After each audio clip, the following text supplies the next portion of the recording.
Olá, tudo bem? Eu sou Gustavo Trevisan e este é o Fichamento. Um olhar dos livros que eu li. Reli, um dia. Os lerei novamente. Seja bem-vindo ao 14º episódio do Fichamento. Hoje, vamos explorar um tema intrigante e provocador, inspirado no livro 50 Ideias de Filosofia que você precisa conhecer, de Ben Dupré. A filosofia tem uma longa e fascinante trajetória, marcada por figuras que ousaram desafiar o status quo. Pense em Descartes, Spinoza, Hume e Rousseau. Suas ideias eram tão impactantes que, em muitos casos, resultaram em exílio, censura e até mesmo execução, como foi o caso de Sócrates. Isso nos leva a uma pergunta: será que a filosofia ainda é vista como uma força perigosa nos dias de hoje? Ou será que estamos tão confortáveis em nossa realidade que nos esquecemos da profundidade das questões que nos cercam? Atualmente, a filosofia muitas vezes é encarada como uma disciplina acadêmica, isolada e distante das preocupações cotidianas. Mas essa visão não poderia estar mais errada. As questões filosóficas são essenciais para compreendermos o mundo ao nosso redor. A ciência nos apresenta avanços incríveis, mas não nos dá respostas sobre como devemos agir. Para isso, precisamos da filosofia.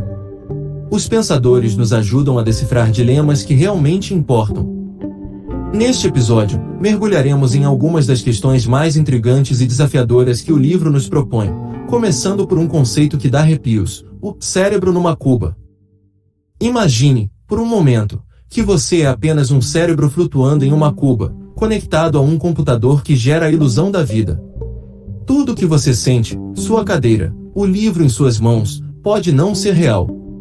Essa ideia, que pode parecer uma ficção científica de mau gosto, na verdade, nos força a refletir sobre a natureza da realidade e do conhecimento. A noção de ser um cérebro numa cuba não é nova, ela ecoa o famoso argumento do gênio maligno de Descartes. O que realmente sabemos sobre o mundo se há sempre a possibilidade de estarmos sendo enganados por algo maior que nós? Nick Bostrom, um filósofo contemporâneo, nos provoca a pensar que, talvez, já estejamos vivendo em uma simulação. E se as mentes simuladas já superaram as biológicas? Essa dúvida nos confronta com a realidade de que talvez nunca possamos ter certeza absoluta do que é verdade. Então, o que podemos realmente afirmar saber? A filosofia, especialmente a epistemologia, busca responder a essa pergunta. Como podemos fundamentar nosso conhecimento se nossas percepções são passíveis de erro? Isso nos leva a refletir: você é um cérebro dentro de uma cuba? Ou será que a nossa compreensão da realidade é apenas uma ilusão cuidadosamente orquestrada? E por falar em percepção, a maioria de nós aceita, sem questionar, que os objetos que vemos, ouvimos e cheiramos são exatamente como parecem.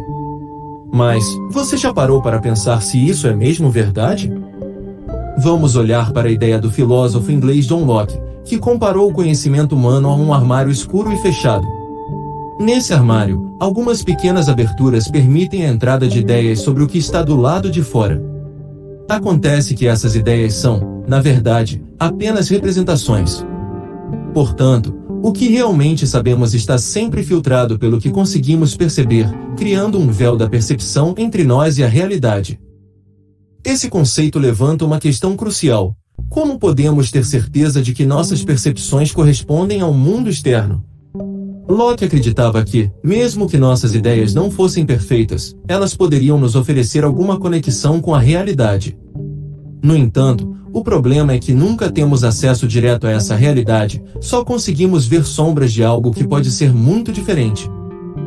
E não paramos por aí. Locke fez uma distinção importante entre qualidades primárias e qualidades secundárias. As qualidades primárias, como o tamanho ou a forma, existem independentemente de nós. Já as qualidades secundárias, como a cor de um tomate, dependem da interação entre o objeto e o nosso sistema sensorial. Isso significa que o que percebemos pode ser muito influenciado pelas condições em que estamos. Entrando nessa discussão, encontramos George Berkeley, que desafiou a ideia de Locke. Para ele, talvez não haja um mundo externo além do véu. Berkeley acreditava que tudo o que existe se resume às nossas percepções e sensações. Ele até sugeriu que existir é ser percebido. Isso pode soar surpreendente, mas a ideia é que, sem alguém para perceber, o mundo não teria realidade. E se pensarmos sobre isso, surgem novas questões. Será que a realidade que conhecemos é realmente o que parece? O que existe atrás desse véu que chamamos de percepção? Ao olharmos para esses questionamentos, somos levados a refletir sobre a natureza do conhecimento e da realidade. Fica o convite para você pensar: será que estamos realmente vendo o mundo como ele é? Ou estamos apenas diante de sombras de algo muito mais profundo e complexo? E por falar em pensar, cogito ergo sum, ou, em português, penso, logo existo. Essa frase famosa é de René Descartes, que, no século XVII, estava em busca de um ponto de apoio em um mar de incertezas. Imagine Descartes, à deriva, tentando encontrar algo que fosse absolutamente verdadeiro, livre de dúvidas. Ele percebeu que, enquanto pensava em tudo que poderia ser falso, havia uma verdade inabalável. Ele, o pensador, precisava existir para ter tais pensamentos. A partir disso, Descartes estabeleceu o seu famoso princípio. Mas como ele chegou lá? Descartes adotou um método radical de dúvida. Ele não se contentou em descartar algumas crenças que podiam estar erradas. Ele decidiu questionar tudo, até mesmo as verdades matemáticas, criando uma situação em que nada poderia ser dado como certo.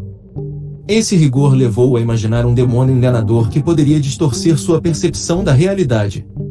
Assim, mesmo as coisas que parecem óbvias, como a geometria, estavam sob suspeita. E aqui entramos na linguagem. A frase cogito ergo sum é poderosa, mas se formos olhar para a versão em francês, je pense, donc je suis, notamos uma nuance importante. A expressão em gerúndio, estou pensando, logo existo, sugere uma conexão mais imediata com a autoconsciência. Para Descartes, mesmo se ele estivesse enganado, o simples fato de pensar já confirmava sua existência. Contudo, essa ideia não é isenta de críticas. Alguns argumentam que Descartes infere demais. Ao afirmar que ele existe, ele poderia apenas estar reconhecendo que algo está sendo pensado, não necessariamente que ele mesmo é o pensador. Além disso, o eu que ele afirma ser, pode ser uma ilusão, separada de toda a sua biografia e das experiências que o definem. E o que Descartes realmente construiu sobre essa base tão precária? Ele estabeleceu dois pilares principais. Primeiro, a clareza e a distinção das ideias que podemos conceber. Segundo, a crença de que a ideia de um Deus perfeito garante que não estamos sendo enganados. A partir daí, Descartes tentou reconstruir o conhecimento humano, agora fundamentado na certeza de sua existência e na confiança nas ideias claras e distintas. Mas será que essa confiança é justificada? O chamado círculo cartesiano levanta questionamentos sobre a própria validade de seus argumentos. Ele usa a clareza das ideias para provar a existência de Deus, que, por sua vez, garante a validade dessas ideias. Isso não parece um jogo de espelhos? No fim das contas, Descartes pode ter estabelecido as bases da filosofia moderna, mas ao invés de dissipar dúvidas, ele as aprofundou. Sua busca por certeza deixou a porta aberta para o ceticismo, uma questão que continua a desafiar filósofos até hoje. Assim, vamos refletir. Estamos pensando, logo existimos? Ou será que há mais por trás desse véu da autoconsciência? Até o próximo episódio!